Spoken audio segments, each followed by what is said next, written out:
Athena looked straight at him. Clear-eyed, she said, "I will be with you, truly. Know I stand beside you as we begin our work."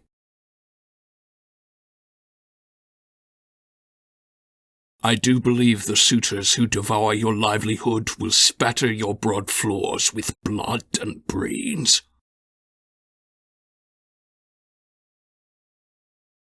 But now I will disguise you, so no human can recognize you.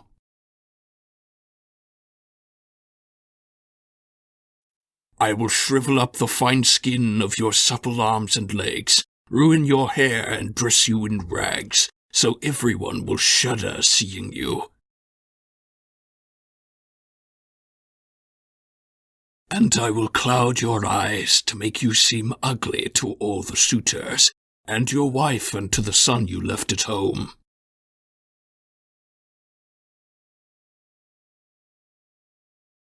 Now visit your swineherd who, though he is just a slave, adores your son, and wise Penelope, and is your friend.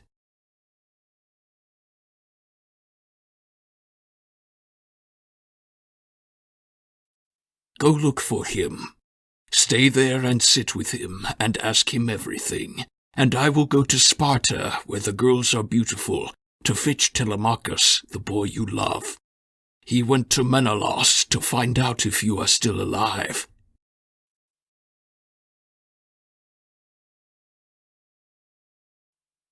He asked her sharply, "But why did you not tell him? You must know everything.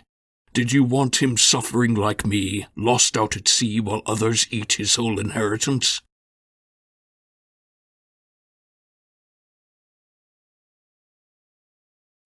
With shining eyes, Athena answered, "Come now, do not worry about the boy. I guided him myself so that he might win glory by his journey. He is not suffering. He is away sitting and banqueting with Menelaus."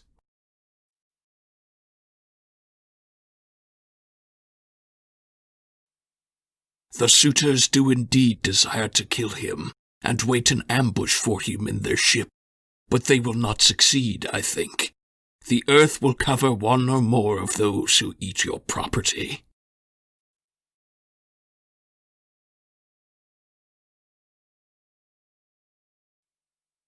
Then with her wand, Athena tapped him. His handsome body withered up, his limbs became arthritic. She bleached out his hair and made his skin look old and wrinkled, and dimmed his fine bright eyes.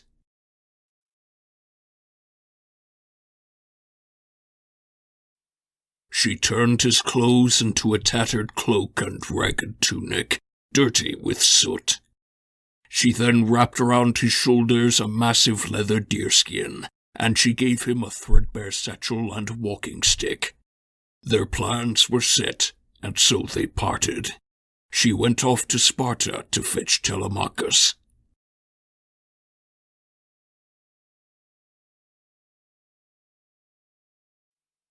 Leaving the bay, he hiked the rugged path through woodland and across the cliffs. Athena had shown him where to go find the swineherd.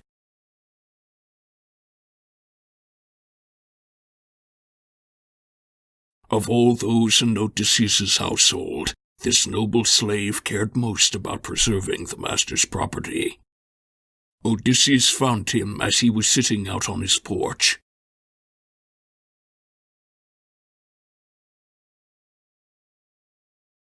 Euaemeus noticed the old beggar's approach and stood to meet him at the gate.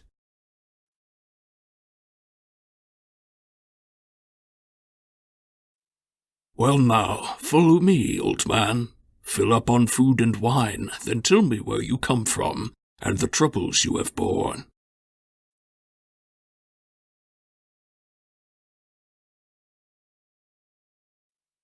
Odysseus sat down and was delighted at this welcome. He said, "May Zeus and all the deathless gods reward you with your heart's desire, for you welcomed me so willingly."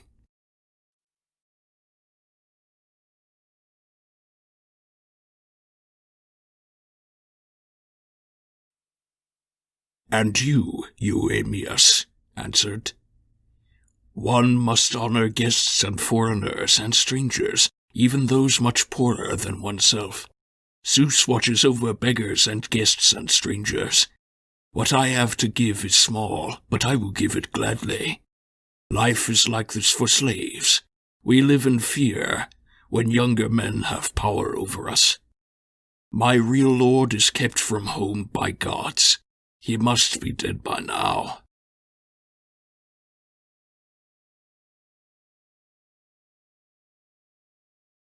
"Damn Helen and her family. So many have died for her sake. Master went to Troy to win back Agamemnon's honor, fighting the Trojans."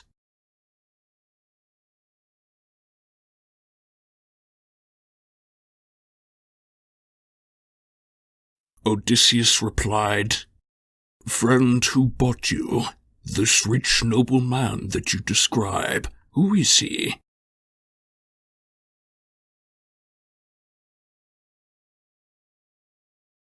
"You say he died in the war for Agamemnon's honor. Perhaps I know him, since he must be famous."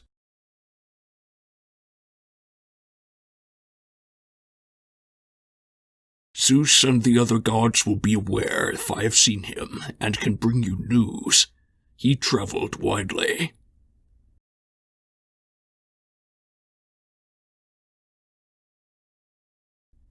But the swineherd said, "His wife and son will not trust travelers who claim to bring them news.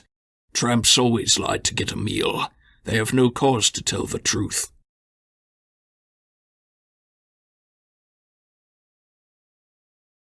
"But in reality, my master's skin has been ripped off his bones by bird of prey and dogs."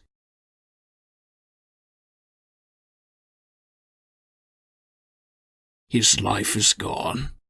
Or else he has been eaten at sea by fish. His bones are lying upon the beach, heaped high with sand."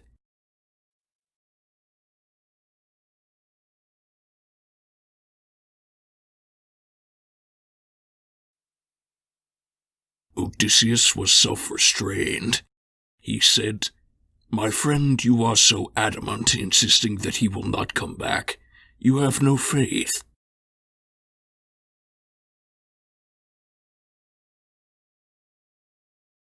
"But this is no tall tale. I swear to you, Odysseus is on his way. And when he is in his own house, then I will claim my prize as messenger, some better clothes. Till then I will take nothing, though I need them."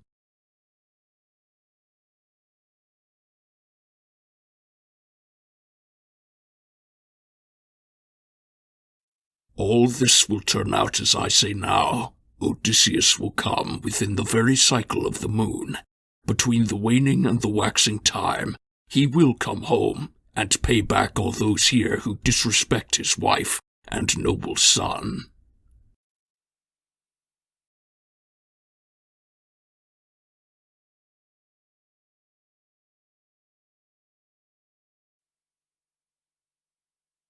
Eumaeus replied, "I will not believe a word about Odysseus.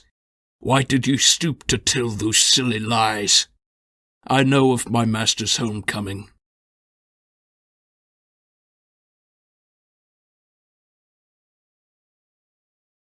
"A god has brought you here, but do not try to trick me or make nice with lies.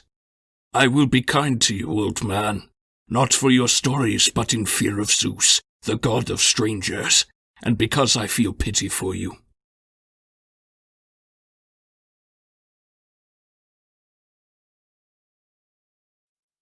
That was their conversation. Eumaeus stood and set a bed for him beside the fire. Odysseus lay down. Eumaeus tucked him in a big, thick cloak, his extra one for truly bitter weather. Odysseus went to sleep. The young men slept beside him, but the swineherd did not like to sleep so distant from the pigs. He began to leave. Odysseus was glad the slave took care of his absent master's things.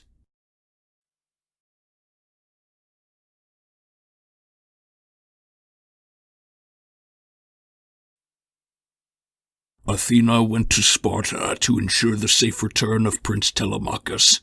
She found him with Pisistratus, both lying on Menelaus's porch, and Nestor's son was fast asleep.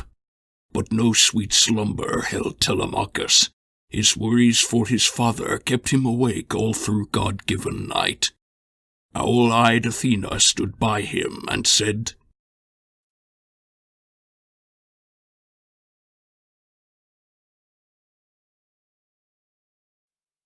"Telemachus, you should no longer travel so far from home, abandoning your wealth with greedy men at home. You must take care. They may divide and eat up all your wealth and make your journey useless. Quickly ask for help from Menelaus to get home, so you may find your mother safe and blameless."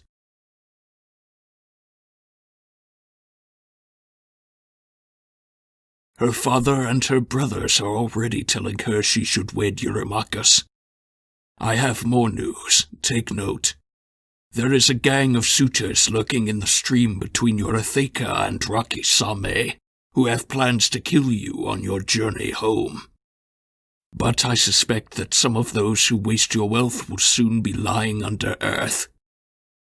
Now steer your ship far distant from these islands, and sail both day and night. Some god who guards and watches over you will send fair wind behind your sails. When you first reach the shore of Ithaca, your men must drag the ship up to town, while you first go and visit the Swineherd, who is better than most slaves. Spend the night there. Tell him to go to town, to tell Penelope that you have come safely back home from Pylos.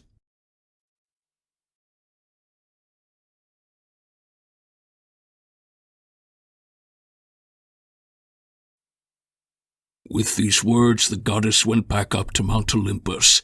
He woke the son of Nestor with a kick and said to him, "Pisistratus, go fetch the horses. Get them harnessed to the carriage and let us hurry on our way."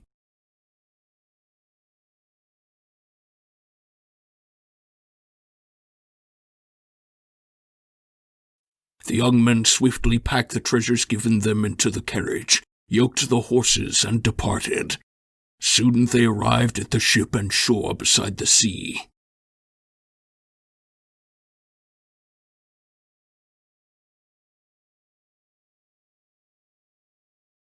There Pisistratus took out the splendid gifts and clothes and gold from Menelaus, and he packed them inside the stern and told Telemachus goodbye.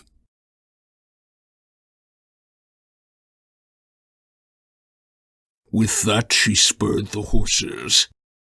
They galloped to the citadel of Pylos. Telemachus gave orders, "Make it all ship-shape, my friends, and get on board so we can start our journey."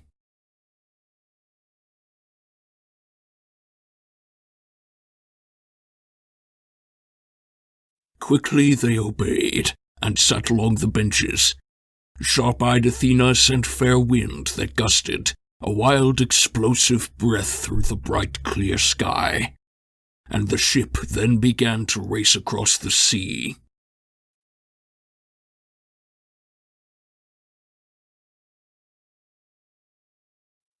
Meanwhile, Odysseus was having dinner with the noble swineherd inside the cottage, and the other men were eating with them.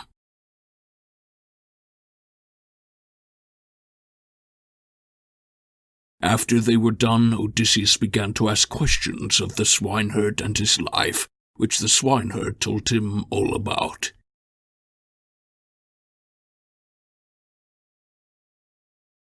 Meanwhile, Telemachus drew near the mainland. His men rowed until it was time to anchor. They then climbed out in the surf and waded into shore.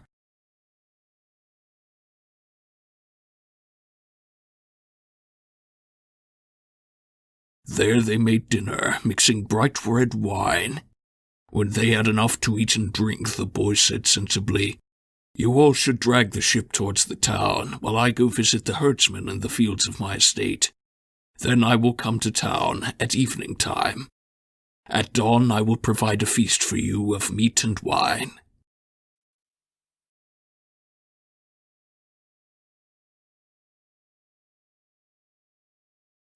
The boy walked quickly till he reached the farmyard. Hundreds of pigs were there, and with them slept the swineherd, who knew how to help his masters.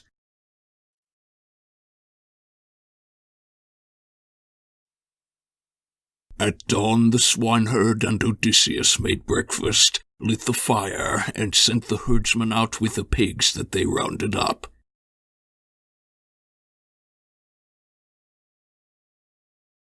The dogs that, as a rule, would bark at strangers were quiet when they saw Telemachus. They merely panted at him.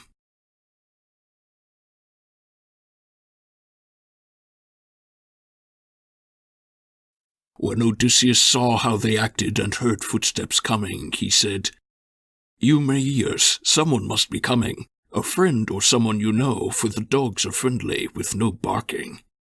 I can hear footsteps."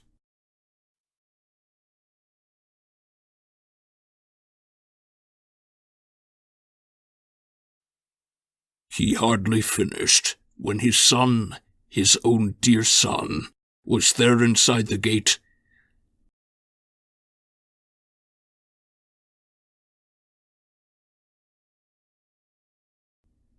Amazed, the swineherd jumped up, letting fall the cups in which he had been mixing wine. It spilled.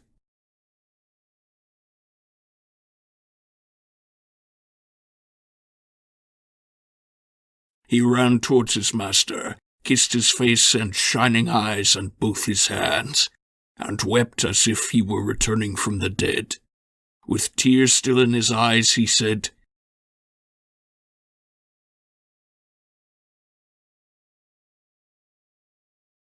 "Sweet light, you have come back, Telemachus. I thought that I would never see you any more after you sailed to Pylos.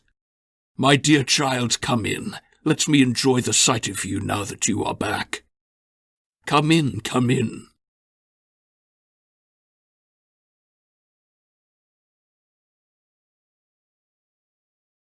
"You do not often come to the countryside to see us herders. You stay in town and watch that evil horde of suitors."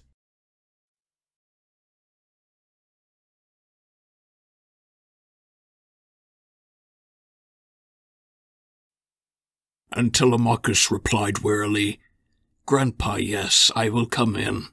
I come to see you here with my own eyes, and hear if mother still stays in the house, or if some other man has married her already, and Odysseus's bed is empty, full of ugly spider webs."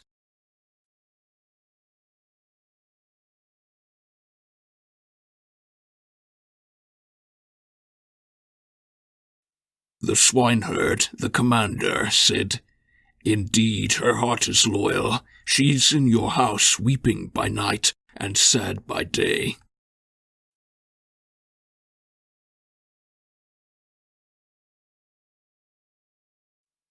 He took Telemachus's sword.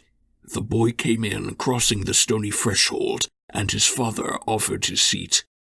Telemachus refused, saying, "You sit there, stranger. I can find a chair around my hut. The slave can help."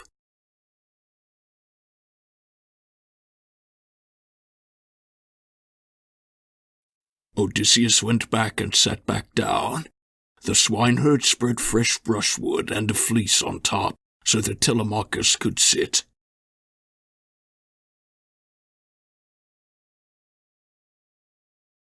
He set the bread in baskets and brought meat, left over from the meal the day before. He mixed some wine up in a wooden bowl and sat down beside Odysseus. They reached to take the good things set out before them.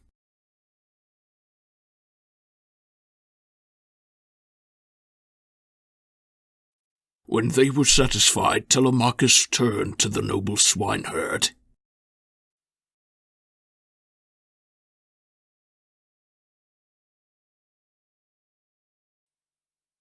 "Now, Grandpa, you must hurry to the queen and tell her I am safe back home from Pylos. I will stay here while you tell her, just her. Do not tell any others hear the news, since many people want to plot my death."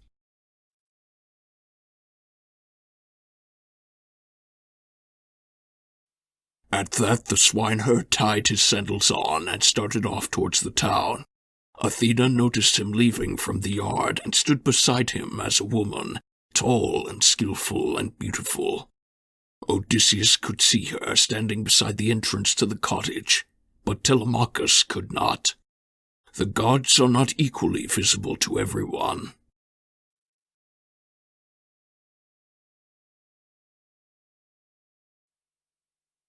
She beckoned him, and Odysseus made an excuse to step outside and meet her. Odysseus, great strategist, it is time for your son to know the truth. Together you have to plan how you will kill the suitors. Then both of you go into town. I will join you there soon myself. Indeed, I am itching to fight. And then Athena touched him using a golden wand, and dressed him up in fine, clean cloak and tunic, and she made him taller and younger-looking. He became tanned, and his cheeks filled out, and on his chin the beard grew dark. And so her work was done, and off she flew. Odysseus went inside. His son was startled and looked down, afraid in case it was a god. His words flew out. "Stranger, you look so different than before. Your clothes, your skin, I think that you must be some god who has descended from the sky. Be kind to us, and we will sacrifice and give you golden treasures. Pity us." Long-suffering Odysseus replied, "I am no god. Why would you think such things? I am your father, the same man you mourn. It is because of me these brutal men are hurting you so badly." Then he kissed his son and cried. Telemachus hurled his arms around his father, and he wept as well. Their grieving would have continued till the sun went down, but suddenly Odysseus said, "Athena told me to come here and make plans with you to kill our enemies. How many suitors are there? What kind of men are they? I am well known for my intellect, and I will plot to work out if we two alone can fight them, or if we might need others helping us." Telemachus considered, then said, "Father, I always heard how excellent you are at fighting with a spear and making plans. But what you said just now, it is too much. We cannot fight, the two of us, against such strong men, and so many. There are dozens, not just a handful. If we attack when all those men are crowded in the house, I am afraid you will be paying back their violence at all too high a price. Think harder. Can we find some kind of helper willing to fight for us?" Odysseus said, "Do you think Athena and her father Zeus would be strong enough to keep us safe? Would any other help be necessary?" Telemachus replied, "The ones you mention are good defenders. They sit high among the clouds, and they control both men and gods." The veteran Odysseus then replied, "Those two will quickly join the heat of battle." When we begin to grapple with the suitors, when in my house the god of war is testing our fighting force and theirs,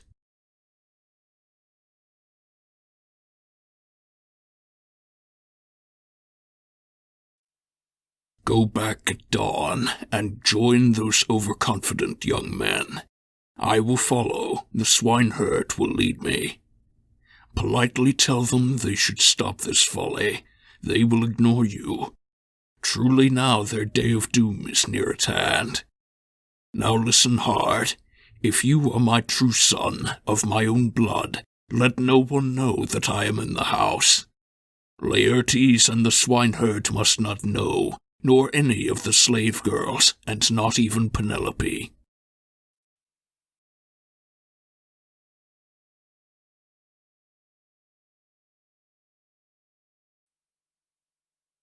His glowing son said, "Father, you will see my courage in the moment. I am tough." Such was their conversation.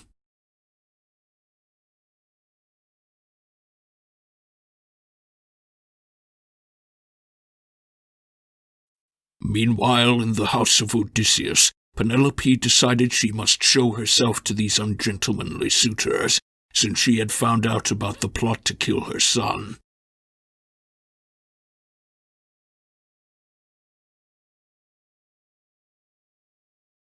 Her woman at her side, she went downstairs into the hall, approached them, and then stopped, standing beside the doorpost with a veil across her face. She told Antinous, "You are a brute, a sneak, a criminal."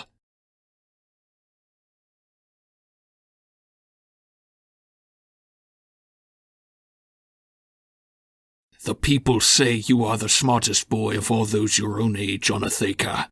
It is not true. You are insane. How could you devise a plan to kill Telemachus? Do you have no respect for your father who came here, where Odysseus protected him from the Athenians? You wanted to kill him?"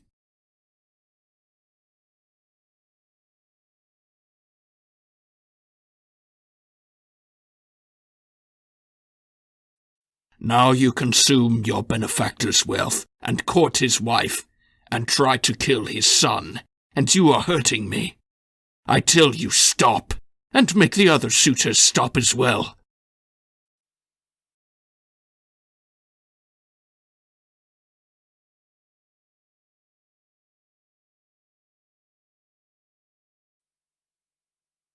Eurymachus said, "Wise Penelope, you need not worry.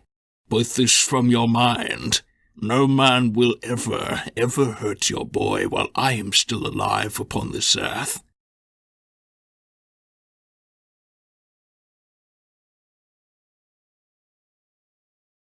"I swear to you, if someone tries, my sword will spill his blood. Your city-sacking husband often would take me on his lap and give me tidbits of meat with his own hand and sips of red wine. So Telemachus is now the man I love most in all the world. The boy is in no danger, not from us. There is no help for death brought by the gods."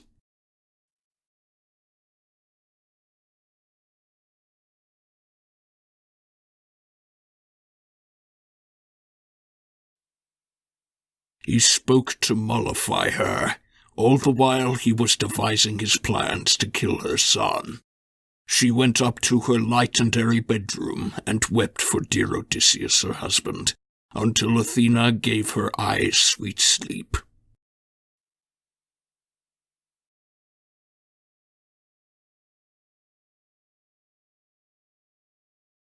One newborn dawn appeared with hands of flowers. Telemachus, Odysseus' son, fastened his handsome sandals on his feet, and took up his sturdy spear that fit his hand, and headed out.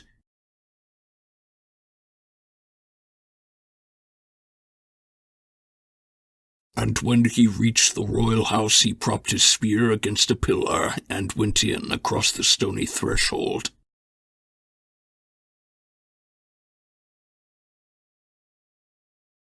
Eurycleia, the nurse, was first to notice his arrival, as she was laying fleeces on the chairs.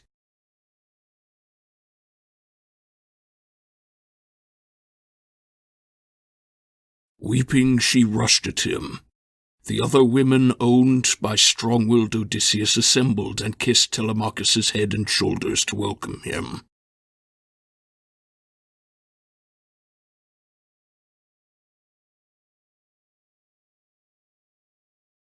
Then wise Penelope came from her bedroom, looking like a goddess, like Artemis or golden Aphrodite, and flung her arms around her darling son and wept. She kissed his face and shining eyes, and through her tears words flew out.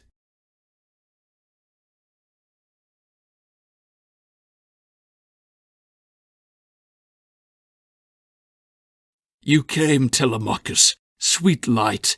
I was so sure that I would never see you any more after you sailed to Pylos secretly, not telling me, to get news of your father.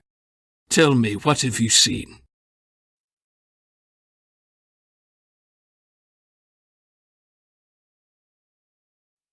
Telemachus answered her calmly, "Mother, I will tell you. We went to Pylos, visiting King Nestor.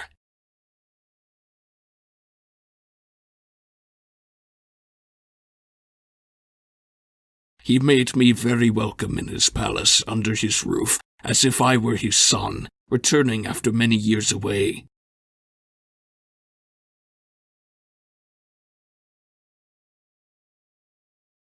He cared for me like one of his own sons, but he said he had not heard anything from anyone about Odysseus, alive or dead.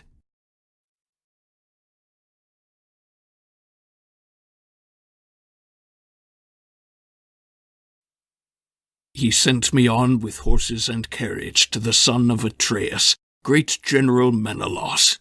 There I saw Helen, for whose sake, by the will of gods, the Greeks and Trojans suffered through the war.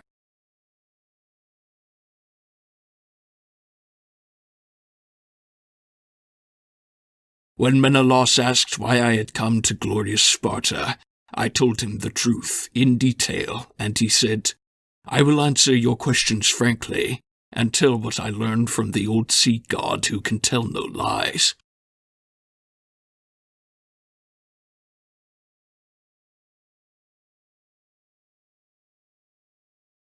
He said he saw him in distress. The nymph Calypso had trapped him upon her island inside her house.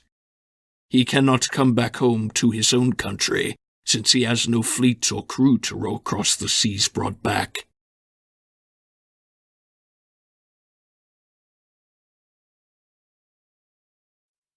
That was what famous Menelaus said.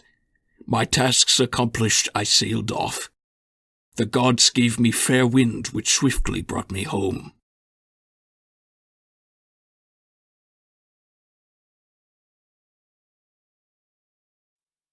His story stirred emotions in her heart. Meanwhile, Odysseus was making haste to leave the countryside for town. The swineherd led his master into town, resembling a poor old beggar, leaning upon a stick and dressed in dirty rags.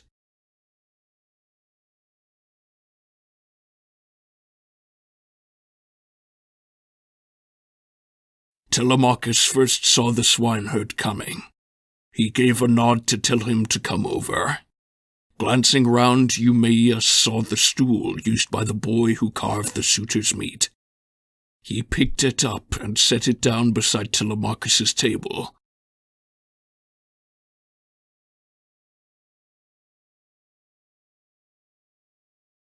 There he sat. The slave boy brought him meat and bread, and then Odysseus approached and stepped inside, looking like some poor homeless sad old man. He hobbled on his stick.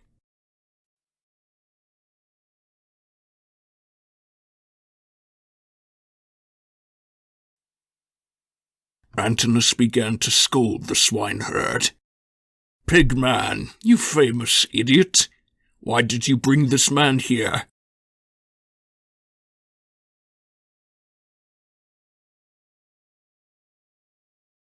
"Do we not have already plenty of homeless people coming here to spoil our feasts? It is not bad enough that they crowd round and eat your master's wealth. You had to ask this other one as well."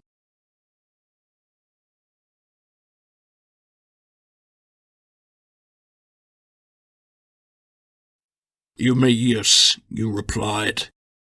"Antinous, you are a lord, but what you say is trash. Out of all the suitors you are meanest to the slaves, especially me.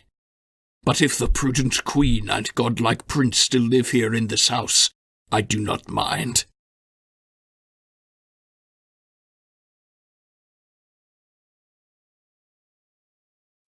Telemachus said, "Shush, Antinous does not deserve an answer. He is always picking a fight and goading on the others."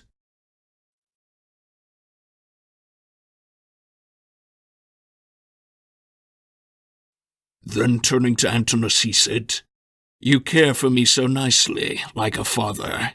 You told me I should force the stranger out. May no god make that happen. Go to him and give him something. I can spare the food. Go on, I tell you. You should pay no heed to mother or the other household slaves belonging to my father. You are not concerned about them anyway. You want to gorge yourself, not share with other people.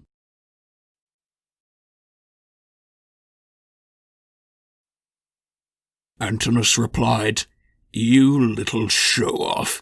What nasty temper. What an awful comment. If all the suitors gave the same as me, this house could keep him checked for 3 whole months. The others all gave food and filled the beggar's bag. Odysseus had finished with his test. Penelope heard what had happened in the hall and said to all her slaves, I hope Apollo shoots Antinous.